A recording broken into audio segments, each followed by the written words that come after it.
कैसे हैं आप सभी? आपका ज़्यादा समय नहीं लूँगा क्योंकि कल हमारे लिए सबसे बड़ा दिन है। कल हमारी नीट की एग्ज़ाम है, सो हमें उसके लिए प्रिपेयर होना है। मेंटली आप प्रिपेयर हो जाइए। सो देखिए, ये जो मेरे बैकग्राउंड में आपको इमेज दिख रही है, उसमें जो भाई साहब हमें दिख रहे हैं, वो बड़े ही कन्फ्यूज़ हैं।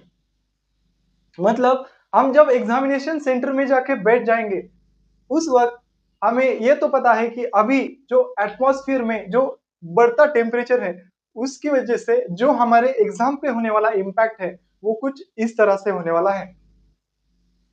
पहले ही हम डरे हुए हैं, एग्ज़ाम कैसी जाएगी इसका हमें टेंशन है और ऊपर से उस जिस एग्ज़ामिनेशन हॉल में जिस भी जगह पे हम बैठने वाले हैं, उस जगह अगर वेंटिलेशन अच्छा नहीं होगा या गर्मी ज़्यादा होगी या पानी गर्म हो जाएगा, सो इस ये सारी चीज़ें हमें बेहद परेशान करने वाली हैं। बट ये बात मत भूलो, परेशानी भी उसी को आती है, जो उसे सहने की क्षमता रखता है। ज़िंदगी में मुश्किलें भी उसी को मिलती है जो उसे सहने की क्षमता रखता है। सो आप में बहुत ज़्यादा क्षमता है, मुझे पता है। आप 3 घंटों तक कोई भी कठिनाई आए, तो उससे पार कर लेंगे, ये भरोसा मुझे आप पर है। सो इन सारी चीज़ों के बारे में हमें सोचना नहीं है। आप जिस भी सेंटर में जाएँगे, वहाँ पर वेंटिलेशन चाहे चाहे कैसा भी हो, आपको बस एक ही चीज़ पर ध्यान रखना है, अपने पेपर पर। बहुत सारी चीज़ें आज मुझे आपसे डिस्कस करनी है, जल्द से जल्द करता हूँ, आपका ज़्यादा समय नहीं लूँगा। सो आप चैनल पे नए होंगे तो चैनल को सब्सक्राइब कर लीजिए क्योंकि ओएसिस बायोलॉजी ये प्लेटफ़ॉर्म आपको नीट के लिए प्रिपेयर करता है। जो अगली चीज़ है जिसके बारे में आपको जानना चाहिए, वो है कि हम हमारे एग्ज़ामिनेशन सेंटर पर किस वक़्त पहुँचे? मतलब कितने समय पहले हमें एग्ज़ामिनेशन सेंटर पे पहुँचना पड़ेगा। मुझे लगता है कि जो गेट क्लोज़र टाइम होगा, उससे 1 घंटा पहले ही आप एग्ज़ामिनेशन सेंटर पर पहुँच जाइए। क्योंकि आप अगर एक्यूरेट टाइमिंग पर निकलेंगे और समझ लीजिए गेट क्लोज़र टाइमिंग से पहले आप ऐसी किसी मुसीबत में फँस गए, तो आप क्या करेंगे? तो हमें रिस्क नहीं लेना है। हमें एग्ज़ामिनेशन सेंटर के गेट क्लोज़र टाइम के 1 घंटा पहले ही एग्ज़ामिनेशन सेंटर पहुँचना है। वहाँ पर ठीक तरह से देख लीजिए वेंटिलेशन कहाँ है, छाँव कहाँ है, वहाँ पर बैठिए, रिलैक्स हो जाइए, खुद के माइंड को फ्रेश कीजिए। क्योंकि आप बहुत सी गड़बड़ में अगर एग्ज़ामिनेशन सेंटर पहुँच जाओगे, उसी परेशानी में आपका डिहाइड्रेशन हो जाएगा, आप परेशान हो जाओगे और मेंटली आप स्टेबल होने के लिए आपको ज़्यादा समय नहीं मिलेगा। इसीलिए गेट क्लोज़र टाइम के 1 घंटा पहले एग्ज़ामिनेशन सेंटर पहुँचना बहुत ज़रूरी है। हम एग्ज़ाम देते समय मेंटली स्टेबल कैसे रहें? मतलब ये जो हमारा भैया है, ये एग्ज़ाम देने तो बैठा है, पर इसके दिमाग में बहुत सारी चीज़ें चल रही हैं।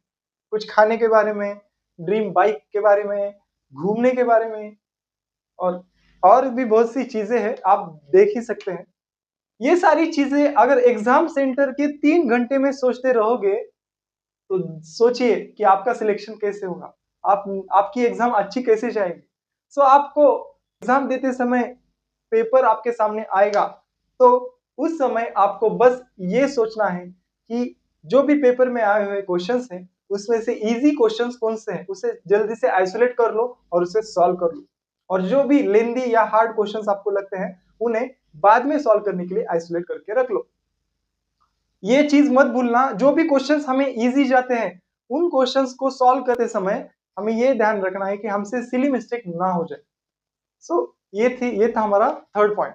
चलो लास्ट पॉइंट के बारे में हम डिस्कस करते हैं। जब भी हम एग्जामिनेशन सेंटर की तरफ जा रहे होते हैं, चाहे हमें हमारी फैमिली मेंबर में से कोई भी लेके जाए, सो इन भाई साहब की तरह मोबाइल फोन लेके चैटिंग करते मत बैठ जाना, क्योंकि हमें वो आदत बहुत खराब है। बट हम आपको आपको भी पता होगा कि आप भी 1-2 घंटे में एग्जाम देने बैठने वाले हैं और उस एग्जाम के पहले आप अगर सोशल मीडिया पे किसी को ऑल द बेस्ट, किसी को कुछ टेक्स्ट करेंगे, तो आपका माइंड डाइवर्ट हो जाएगा।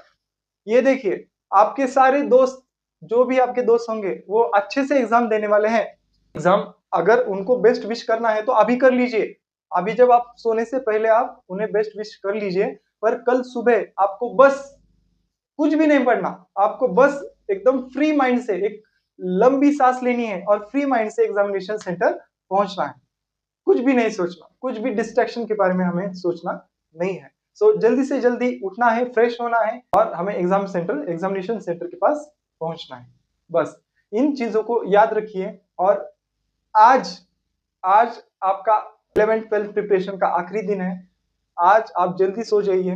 मोबाइल फोन का यूज आज के दिन तो फिलहाल मत कीजिए। और जब भी आप सुबह उठेंगे सो एक पॉजिटिव माइंडसेट के साथ एग्जामिनेशन में जाइए और स्टेबलाइज माइंड से पेपर सॉल्व कीजिए। सो आपको ऑल द बेस्ट। सभी अच्छा पेपर सॉल्व करेंगे, भरोसा है मुझे। सो अच्छा पेपर सॉल्व कीजिए। मिलेंगे कल। Thank you.